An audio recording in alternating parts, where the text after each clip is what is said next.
Hey guys, welcome back. Today I want to share my March TBR with you guys, and I feel like I'm being a little ambitious. I haven't been able to finish this many reads in a while, but I'm gonna give it a go. I don't know why I think March is gonna be any different than past months, but apparently I'm just going for it. So hopefully I can finish them. Help cheer me on below and we'll keep count together, hopefully keep each other accountable for our reads this month.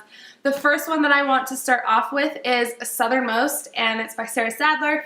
She sent this to me, so thank you so much, because it is a spinoff to her first book, which was Southern Solstice, and I really loved it, so I'll leave that linked below in case you guys want to check it out, which I highly recommend that you do.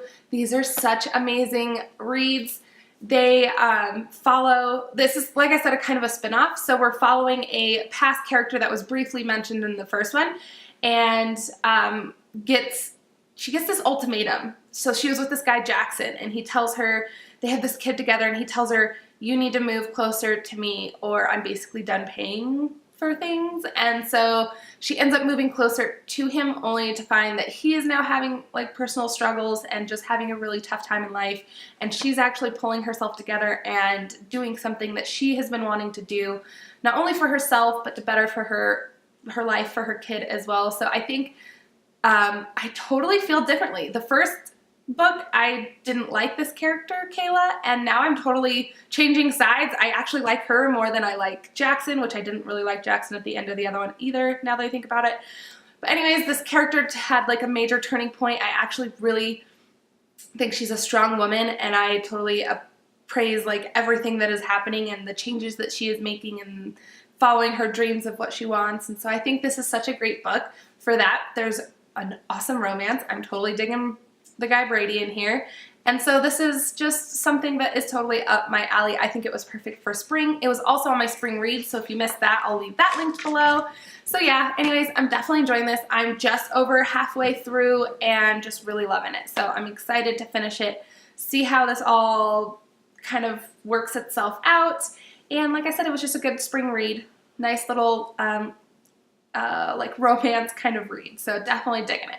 The next one is not necessarily the next book I'm going to read, but it's also on my list. It also deals with the South. So me and the South, I've got a thing for it. I feel like I should probably be a Southern belle, but I'm not, and I'm sad, so I lived through these guys. And I want to say thank you to Lauren K. Denton for sending this my way. It is called The Hideaway. It comes out on April 11th, so definitely stay tuned. As it gets a little closer to its release date, I will be sharing more thoughts and opinions and a full review on this. So like I said, stay tuned, subscribe, and yeah, keep an eye out for it. But this one is about this girl named Sarah, who actually goes home to what is called The Hideaway, and it was like her great-grandma's, I believe, and it's this little B&B, and it definitely needs some TLC. So there's some renovations, there's some romance, like I said, there's the South. She ends up being torn between New Orleans and her, I'm sorry, where is this? Sweet Bay, Alabama. I thought that was in the other book because the girl came from Alabama, so I wasn't sure about that, but now that I know for sure. So anyway, she's kind of torn between those, so I'm definitely looking forward to getting to this as well. I can't remember if I put this on my spring reads, but I know I was on like a Southern romance kind of kick for my spring reads, so this probably was in there too. And I'm just really excited. I love the cover. It's super beautiful, and I'm really excited to dive into it. It's been a while since I've read some really good romances, and I've got 2 of them so far this month, so pretty excited about that. Next, I have 2 YAs. The first one is The Lost Girl of Astor Street by Stephanie Morrell. This was sent to me by Blink YA, so thank you guys so much for sending it my way. This is New York City, the Jazz Age, and there's a mystery where this girl's best friend goes missing. So all of it sounds incredible. It was recently released. It came out on, I believe, February 7th, so it's still fairly new, and so I'm really excited to dive into it and kind of share and chat with you guys because I think it's been a month or so since I've read AYA, so I'm just looking for something a little bit different, and I think this mystery with the Jazz Age, which I absolutely love. So if you guys don't know that about me, I love Southern books. I love like the 20s, anything to do with that. I love World War II historical fiction books. So those are the 3 I can think of right now. But this Like so far everything is fitting and I'm so pleased with this list that I have selected. I started seeing themes come up over and over again, so everything kind of fits into like the perfect little cubbyhole for this month. Okay, so anyways, back to this. I have another YA. It is called Riven by Jane Alvey Harris. This was sent to me by Kelly and Hall, so thank you so much to the ladies at Kelly and Hall for sending this my way. I really don't know much about this. I got this a couple months ago, but what I do remember is there was a young girl who has some struggles in her like family life, and I think she battles with some kind of mental, I don't remember if it was mental or she's just like sleep deprived or anxiety or something like that. But anyway, she starts to have these like dreams, and I think they like come to life, or she gets sucked into this like other realm where she's like battling her nightmares, which sounds totally freaky and creepy and just like I just think it sounds really interesting. I'm totally intrigued by this concept and can't wait to read it. So definitely, again, stay tuned because this is an author I haven't read and I'm really looking forward to diving into that. That's one thing that I've loved so much about BookTube and Bookstagram. It's just finding new authors, reading great books, and sharing them with you guys. So I'm hoping this will live up to everything that I think it is about so far. And like I said, just subscribe and I'll be sharing this soon. All right, you guys. So my like big thriller mystery kind of thing that I feel like I was lacking so far, because I had, you know, a little bit of mystery with those YAs and whatnot, but then a little bit of romance, but I needed something to really like get me like my heart racing. I needed a suspense. I needed something really, you know, good and thriller that I can just like curl up in the blankets and read through the night, and I chose Good as Gone by Amy Gentry. I won this in a giveaway a little while ago. I love the cover. That hot pink is totally my pink, so I love it. And I'm just excited to get to it. I've heard pretty good things. I don't know if everybody was totally wowed like I thought at first, but I'm still excited to get into it.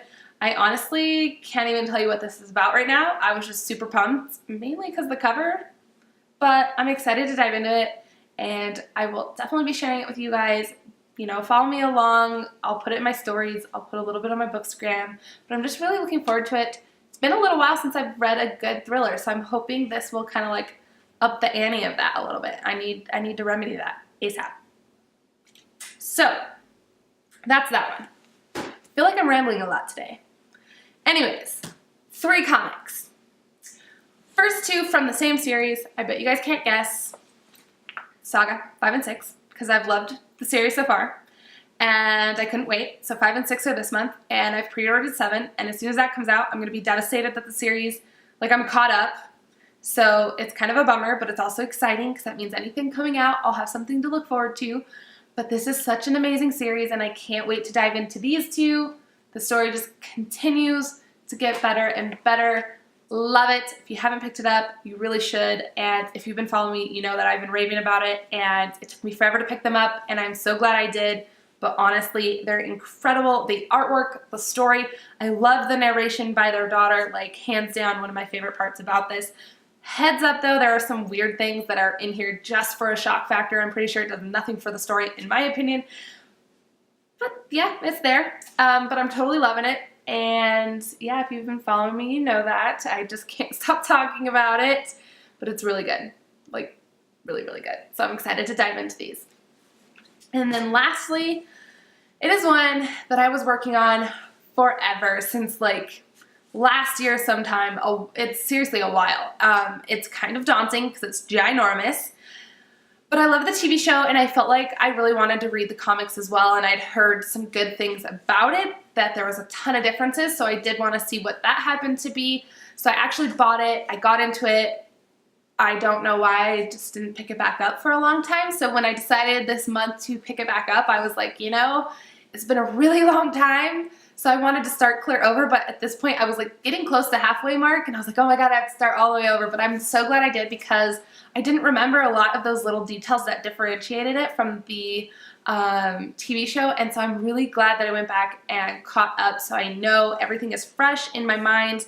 I'm also behind on the TV show, but that's okay, because I think I'm just gonna like let it go, and I'm gonna catch up eventually. But it is The Walking Dead Compendium 1. It's big. I told you it is ginormous, and I'm like one little chapter away from being done, so I'm really excited. And then I want to order 2 and jump into that so my husband can start this one. And there are, like I said, a ton of differences, and I think I like the storyline and the way that things happen in this one almost a little bit better than the TV show, at least for this, like the first season, I think it's kind of following at this point. But I definitely like the characters on the TV show a little better. There's a few in here that I'm like, I don't like you like that. I like you better in the show, but I know I don't get to choose that, but that's what's happening. And so yeah, I want to know if you guys have read this, what differences you really liked and enjoyed, because I like both. There's things I like about both, and I think if you could mesh them, that'd be amazing, because then there's a lot of cool stuff. But I'm definitely digging these. The artwork is actually really incredible in here. There's several pages that are like, there's one that's a double truck, and I shared it on my Bookstagram not too long ago, and I loved it. It was incredible, and it was an action-like moment, and you know, Rick got punched, and it was just this cool spread, so I love that. So I like that this is actually doing something different versus some of the other comic books. I feel like some of their pages can get kind of static, especially when it's this big. So I think having those differences is really nice, to have a full truck or just a full page, or just changing up where it goes like across a double truck, but they're still broken up, but it goes across, you know, the whole thing versus just like left to right in little chunks. So anyway, they did a really great job on this. I'm absolutely loving it. Still can't just figure out why I put it down in the first place. I don't know if I got busy and just, or daunting, like I said, it's big. So yeah, now I'm rambling for sure, but it's good. Check it out if you haven't, and if you have, comment below with what your favorite differences are. And I'm bound and determined to finish this month so I can order the next one. Alright, you guys, so that's everything on my list. Like I said, I feel like I'm a little ambitious, but I think I could do it. Let's hold each other accountable for our lists. So also comment below with what you're reading, and we can kind of do check-ins and see how it's going, because I'm going to need some help. You guys are going to have to yell at me and tell me to get my butt in gear so I can finish these. But I'm really excited, so definitely stay tuned. I'll be sharing a lot with you guys as we go. Like you guys kind of are used to here, I'll be sharing lots of reviews. Friday's video, I want to share the book haul that I just got from the Grassroots warehouse sale. So I shared one of those a little while ago. I'll link that below too, in case you guys forgot about it or missed it. But all the books are there for 99 cents. However, I did find out on Sundays it's a bag sale, so you can fill like a ginormous like paper bag from the grocery store for $5. Like $5. It's amazing. So I definitely didn't go to the full potential. I only came home with 6 or 7 books. I felt like I didn't really know what I wanted. I didn't see anything that jumped out at me. Last time I was in there were a ton of more like contemporary or like newer releases, and this time I felt like everything was a little bit older. So I wasn't too like impressed, but I was still happy with what I found. So I'm going to be sharing that. So subscribe, and I will see you guys on Friday. I hope you guys have a great day. And like I said, see you Friday. Bye guys.